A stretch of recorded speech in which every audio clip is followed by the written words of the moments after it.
All of us, and they faced it back then during days of battle, will face times of despair that will create a power of discouragement that can bring forth the prospect of defeat. On December 7th, 1941, every veteran, every American, every person who lived in the territory of Hawaii faced that specter. My family fought in the war.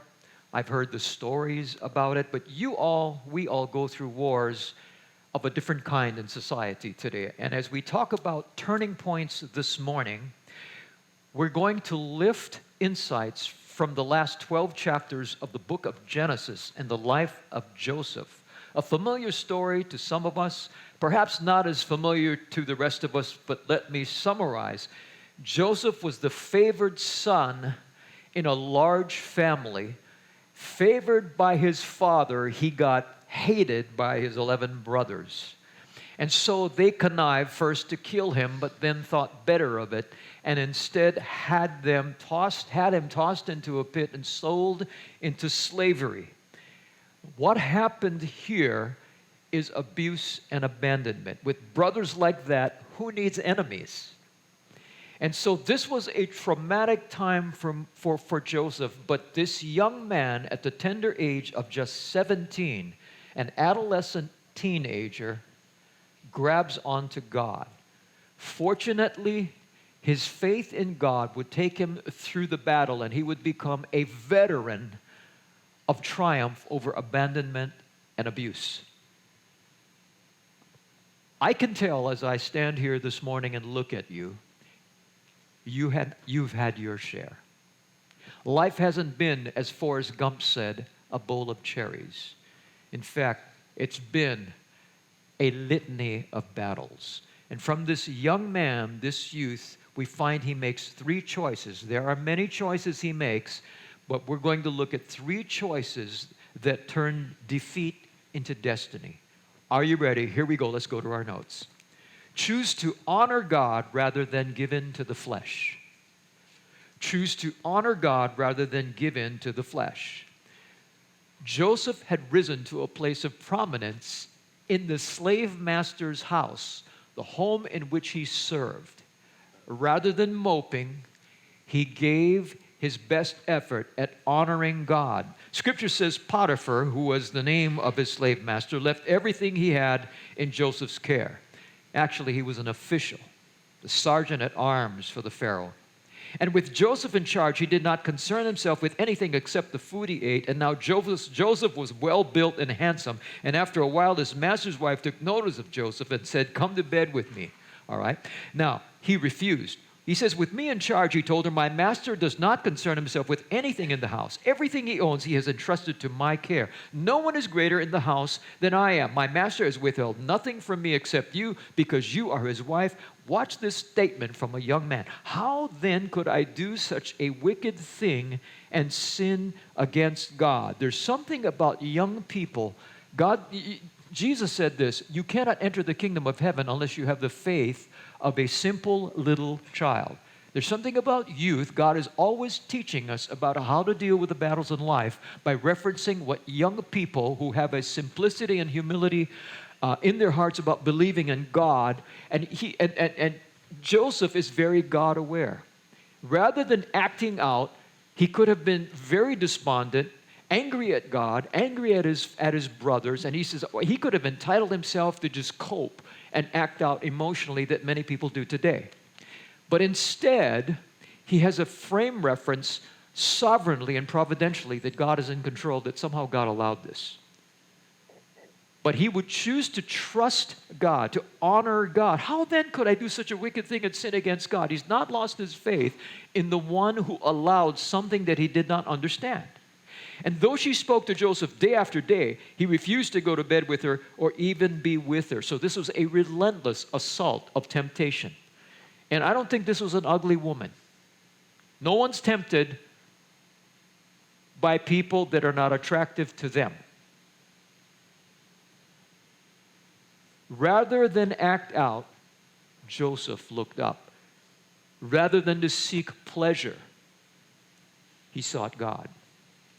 He made a choice that would lead to promotion and purpose, as we'll see this morning, but not before massive contradiction of circumstance. Some of you, you are in a contradiction of circumstance in the journey of your life. You've been through it. You've asked this question: how could God allow something so abusive and so difficult, so unfair and unjust? When you study through the journey of history, we'll find that everyone, including his own children, he allows to go through difficult times that defy our logic to create a purpose. Because no one can relate to people who haven't gone through anything. That's why Jesus went to the cross. By the way, Joseph is a type and a shadow of who Jesus is. Jesus was abused and abandoned on the cross and paid the penalty for our sins. Joseph would be one of the early Old Testament pictures pointing us to the gospel story. But understand that Joseph is not abandoned and abused in his 40s. He's a teenager. He had a great relationship with his father and his mother. And literally his brothers sold him out. But he still has an awareness of God that's remarkable. The outcome of this is Joseph would be wrongly accused. He would be wrongly accused of rape because Potiphar's wife is so angry that Joseph would not sleep with her. So if you're Potiphar, who are you going to believe? Are you going to believe this slave, or are you going to believe your wife? This lands him in prison, where he makes a second choice. And here's the second choice. We go to our notes. Choose to trust God. And here's the second part about this that's remarkable. Choose to trust God and make him known. Choose to trust God and make him known. Because in the chaos, Pharaoh, the leader of the mightiest nation on the planet, arguably, at this time, is given a troubling dream. Joseph has a reputation of being able to interpret dreams. And in desperation, Scripture says Pharaoh sent for Joseph, and he was quickly brought from the dungeon. When he had shaved and changed his clothes, he came before Pharaoh. Pharaoh said to Joseph, I had a dream and no one can interpret it. But I have heard it said that that when you hear a dream, you can interpret it. And listen to what Joseph's statement is. I cannot do it. Humility. Joseph replied to Pharaoh, but God will give Pharaoh the answer he desires. A little bit of backstory here. 2 years prior, Joseph, who by now he's young, he's impetuous, he's desperate, he did what I would have done. God gave him the interpretation of a dream prior. He helps one of Pharaoh's staffers and says, for this interpretation, put in a good word to Pharaoh for me so I can get out of this prison I don't deserve to be in. But the staffer forgets. Could God have ended Joseph's injustice at that time? Of course, but God chose not to. Because God had a little more inner work of humility to form in Joseph's life, because there would be a grand purpose that would require the character of humility to be operating in him. See, some of us here, God's allowing stuff in our lives because he's got a great tomorrow that will require a difficult today. Never lose sight of this truth that Joseph teaches us as a young person, that God is always in control if we keep him in control. You're saying, yeah, but you don't know what my situation is or what's happening to me. No, wait. God is always in control. I'm looking at this congregation this morning. Some of you are facing the possibility of death. Some of you have gone through cancer. Some of you have had your marriage dissolved because there was adultery and cheating. This service, the oldest of our 15 or 14 services, in terms of the most mature people here, we've gone through experiences in life that have been shattering. But you're here because you have not lost faith in God. Or you're here because you still trust him. Or you're here because you're seeking him and you're looking for answers. Let me say to all of us, myself including, God is in control. And he will always be in control. Nothing happens unless he permits it. And for those who choose to honor him, to trust him, and to make him known, God will prevail. Now, Joseph gives Pharaoh the interpretation of a dream that prevents tragedy to a large population of people, saves Joseph's family, and sets up a nation that we know today as Israel. But Joseph didn't know all of this. He didn't know all of this. When he first interprets the first dream that's not mentioned here, he's thinking about self-preservation. But the second time, he says, I can't do it. I may have the gift, but it's God.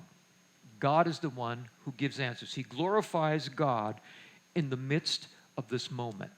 He doesn't take credit for himself.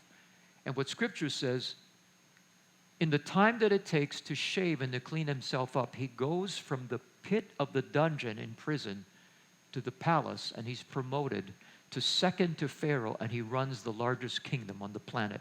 And he begins that at 30 years of age. God had prepared him for a large purpose and a grand responsibility, but he did it by allowing abject humility and difficulty.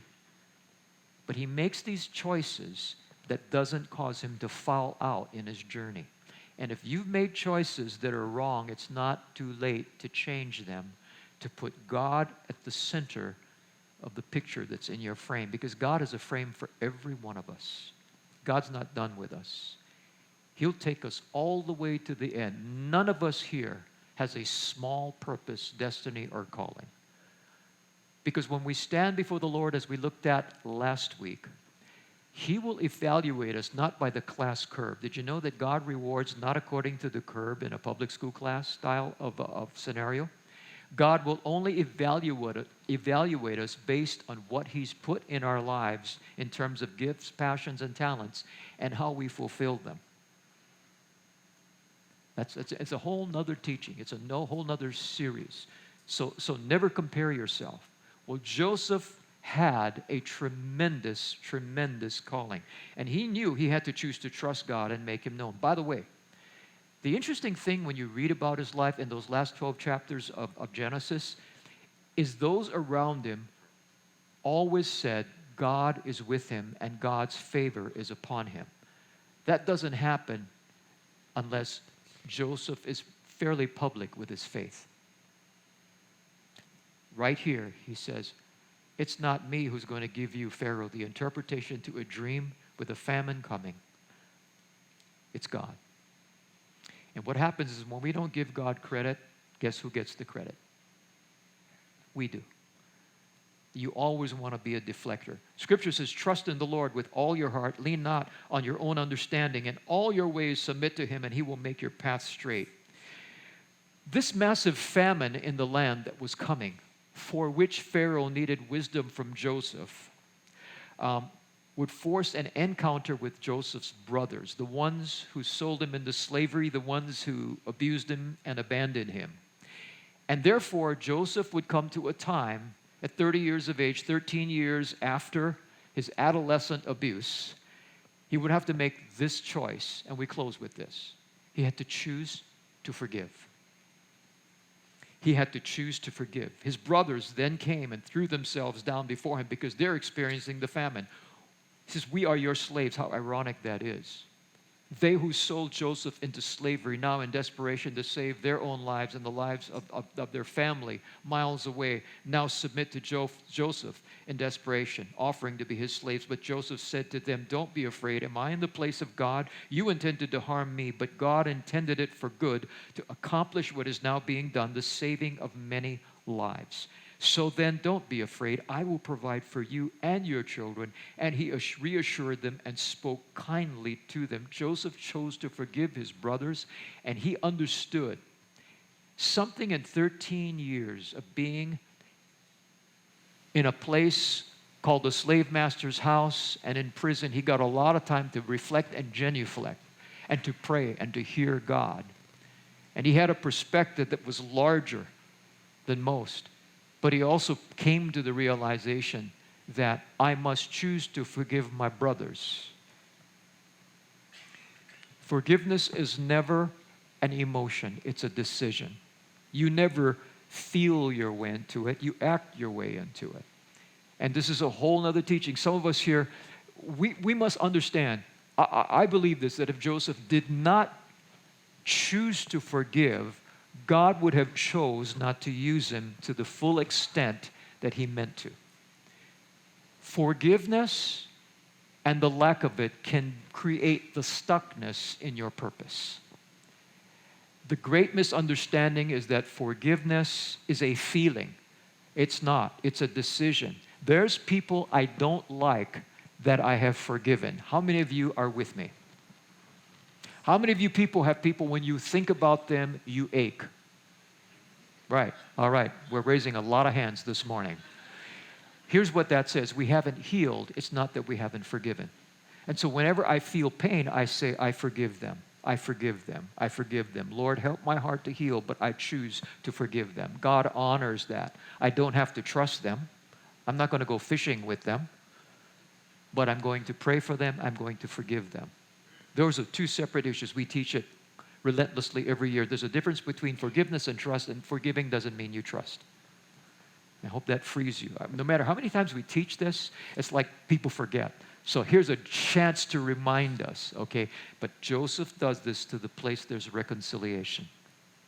He has enough evidence to take this chance, but he knows, look, we have to move on together. And in the face of abuse and injustice, he forgives. It turns the tide in his family, and his brothers become the foundation for the people of God.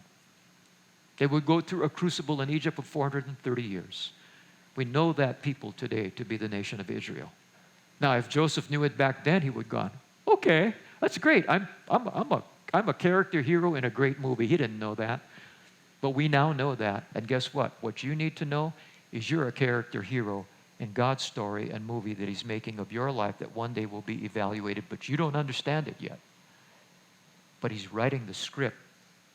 So let me review. Choose to honor God rather than give in to the flesh. Choose to trust God and make him known. And choose to forgive. The Apostle Paul says about forgiveness, bear with each other and forgive one another. If any of you has a grievance against someone, forgive as the Lord forgave you. How did the Lord forgive us? Did we clean ourselves up first? No. He forgave us unconditionally. He went to the cross for all of us while we were still sinners. So, here's the issue that's so important about this final decision. Every suicide, every active shooter, virtually, and I say every, maybe that's an exaggeration, 98% of active shooters, suicides, molesters, abusers, and criminals have never dealt with resentment and unforgiveness properly. They've never processed that. Therefore, they've never healed from that. So they become toxic. And if you're toxic over a period of time, you become dangerous. And here's why. Over time, if you don't deal with that, you open the window to your soul to the demonic. And once the demonic comes in, people are capable of things that, though they're made in the image of God, they would never do in their right mind. But when you live in the dangerous of toxicity, you start living with the specter of death. You want to end the pain by killing yourself, but you're angry at everybody else, so you want to take them down before you take yourself down. Now, how do I know this? I read books. No, I've dealt with people. And you know people. Some of you are police officers. You know people. Here's what we do as ministers, though, as Christians, though. We get to the story. I've got to meet with somebody this week where he's gone through tremendous trauma and already starting the conversation. And I know this, if I don't get to that person further in his life, bad things could happen. So I've got to make time for that. So do you. But this word forgiveness is so powerful. It is the essence and the foundation of the gospel. And if you're here this morning, you want to learn from this young person, Joseph, to forgive. Abandoned, abused, forgotten, accused wrongly. If anybody had a right to play victim, it was Joseph. Nowhere in the account of the last 12 chapters of Genesis do we find Joseph playing the victim as a young person. No wonder Jesus said you got to be like a young person to enter the kingdom. Alan Sue, Punahou School, wealthy parents, inheritance set for life, had come to this place where he had to make this decision, but it was difficult. Prior to that moment, he came to the decision only 5 years after Columbine, that he was going to be the next guy on his campus. Not at Farrington, not at Waipahu, but at Punahou. And here is where we pick up his story. Look at the screen. That's what I wanted to do. I wanted to kill as many people as I could to show them this truth.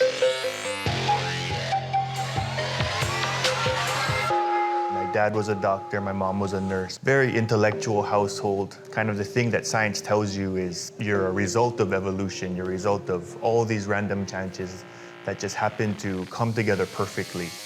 It's very meaningless. Your life exists to make more humans. That's not a purpose. That's not a reason to live. Combined with that too, I just got bullied a lot in high school. I mean, I had thick Coke bottle glasses, kind of the typical nerd, but I wasn't the nerd who did well in school, almost kicked out several times. And it just really brought me really, really low. Contemplating suicide like every single day, where I thought I found this truth that you live, you die, and that's it. No real reason or point to any of this. What is the best way to show people this truth? If I buy guns, if I make bombs, I can tell the world this truth in the best way possible by showing it to them, by making them experience it. And so I was planning to do a school shootout. Thankfully, one of the friends that I had at the time, she invited me to a small group. Because this was the girl I liked at the time, thankfully God used that because I thought that, oh, maybe she'll start liking me if I go. But it's really, really weird because that whole discussion was about me. Who told these people about me? Who told you, the leader, about me, what I'm going through? At the same time, I'm getting angrier and angrier in my mind. I'm starting to have more questions. And the weird thing is, these questions that I had were getting answered. Finally, there was a Friday night youth service that there was an opportunity for me to go to, and still very skeptical. I still remember April 30th, 2004. They were giving a message from the Bible about my life. It was weird because it was almost as if it was the speaker and me and something else. And the main scripture is from Jeremiah 29:11, where it talks about God has a plan for you, He has a hope for you. And it finally hit me that I'm not a product of random chance. I do have a purpose. My life has a purpose. Even what I suffer through has a purpose. And it finally just struck me that I have hope. If it wasn't for you and people like you, a campus minister on my campus, without someone reaching out to the next generation, I wouldn't be here. I would be dead. And chances are a lot of other people would be dead. I mean, I was really at a point where I wanted to show the world my truth, by taking as many lives as I could. Now I want to give my life in a sacrifice on the mission field to tell the world God's truth, His gospel truth. If we can really reach people when they're young, when they're open, when they're searching, before they think they've found these answers, that's when we can just change their lives dramatically. That's awesome. Well, you've seen him on screen, and we flew him in from Japan because his story was so riveting. Before he was about to carry out the shooting, we had a small group on Punahou School led by Pastor Billy Lau, who you saw. That was him, a lot skinnier, a lot younger, and somewhat better looking. All right? This is Alan Sue. Welcome, Alan, as he comes.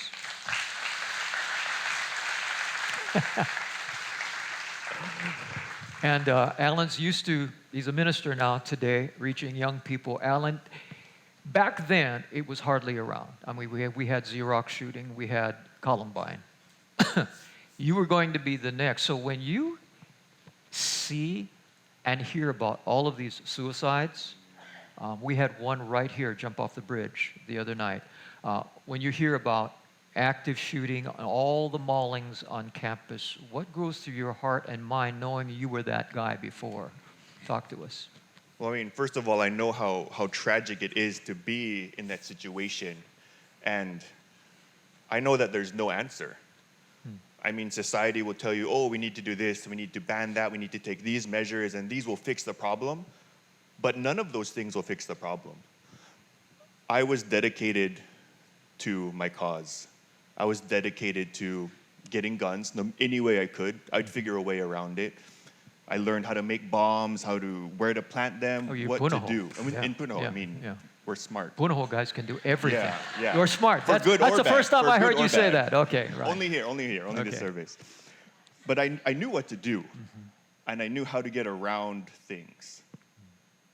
There was nothing that could have prevented me from changing the course that I had, other than Jesus.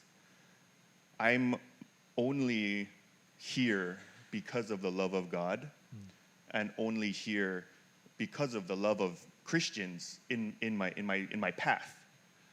And I mean, when I hear of all the shootings, all the things that are happening nowadays in schools, in homes, in businesses, everywhere, that's the only answer. That's the only answer that can really make a difference is Jesus. You know, when I hear you speaking right now, you're smart. Okay, Punaho's smart. So to try to solve, there's no answers logically. So when people back then tried to talk to you intellect to intellect, logic to logic, they couldn't outsmart you. It seems like the Lord bypassed your logic and went to your heart.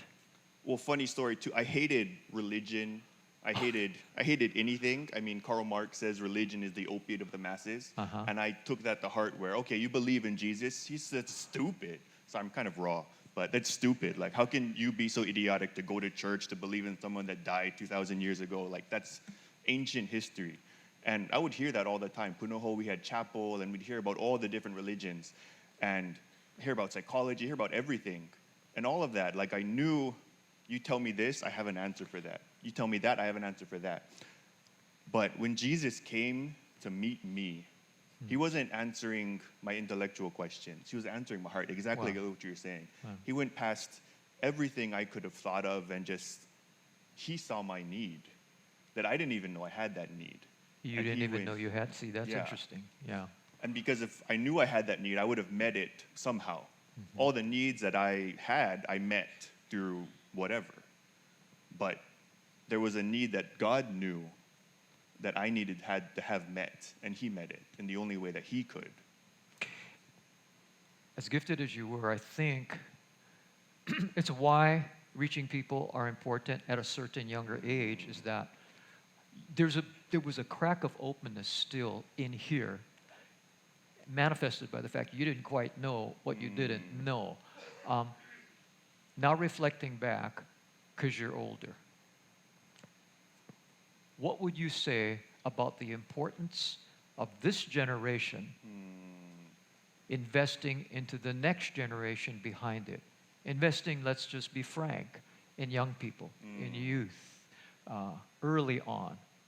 Talk to us, because you've earned that right, because you do it full time now. And in a country that's one of the most resistant to the gospel, Japan, in the 1040 window. Third largest economy, brilliant technology, maker of Toyota Camry, right? Which I drive. And yet, for all of the smarts and logic, they reject Jesus. But you come from one of the largest churches now in Japan, right? A church that is a sister church to us. How important is it to reach people when they're young? Well, I mean, youth, whenever we're young, that's shaping us, who we become. And any other point in my life, other than literally that one day that my friend invited me to small group, I was against church, against religion, against anything. My heart was so hard.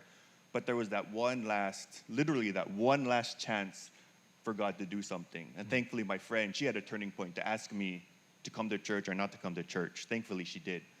But when you're young, it's shaping what your future is gonna look like.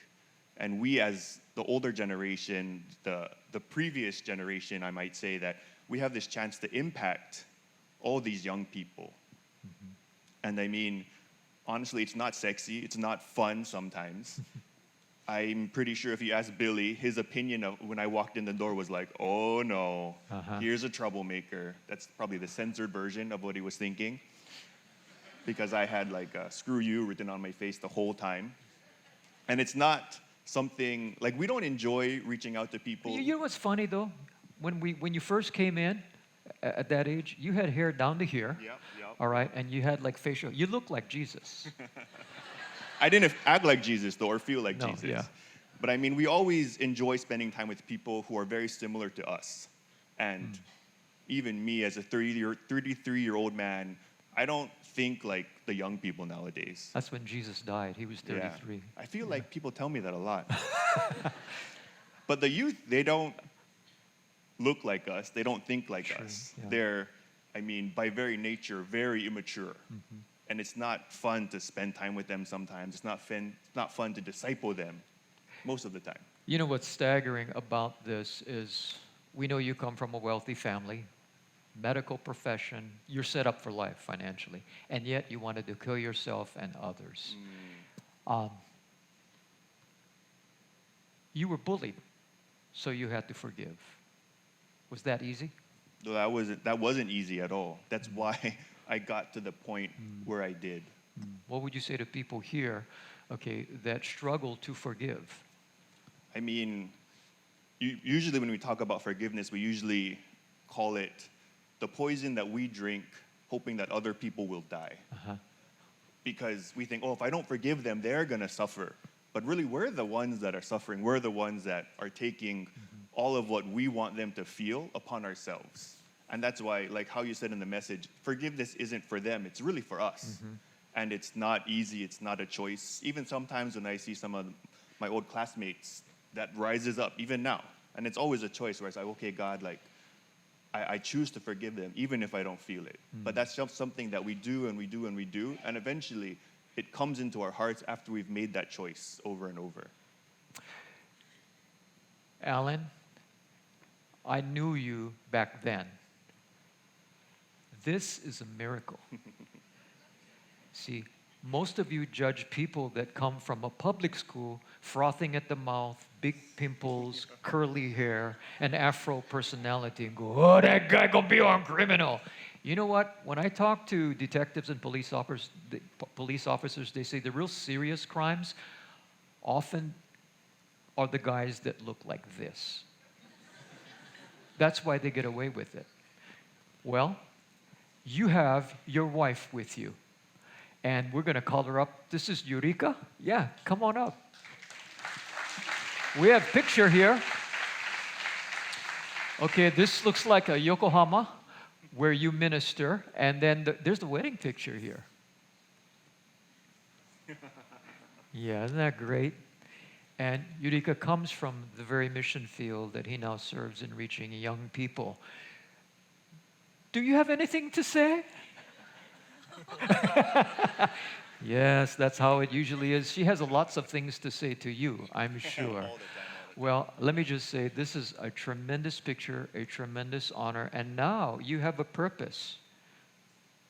Humans do make babies, which is what you addressed in the video. Parting shot before you leave, anything. This is your free moment. I mean, one of the things that I always tell Billy, and I really want to tell you and the whole church here, that the only reason I'm alive, the only reason I'm standing here is because of you answering the call, is because all of you answering God's call for this church is to reach the next generation, even when you might not want to. And I mean, I'm just so thankful that you have answered the call, that you made the choice to plant this church, that everyone made the choice to make this church their home, to get behind that mission, is because I'm literally alive because of that. You know, Alan is serving in Japan. That's not a coincidence. Japan has the highest rate of suicide, the highest rate of success, the highest rate of stress. But in that performance, the highest rate of suicide among civilized countries. You know what that feels like. And you and Eureka are right in the middle of saving lives and a generation. Alan, you get to do this all day and all night. Thank you for being here. Okay.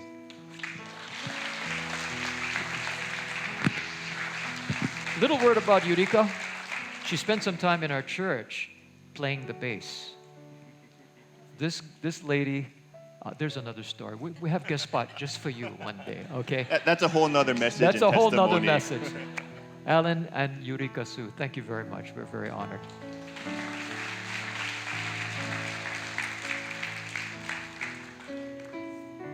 Jesus meets needs, He heals lives, and He mends hearts because He's a way maker. And in our lives, even where there seems to be no way, God will make a way. Joseph teaches that.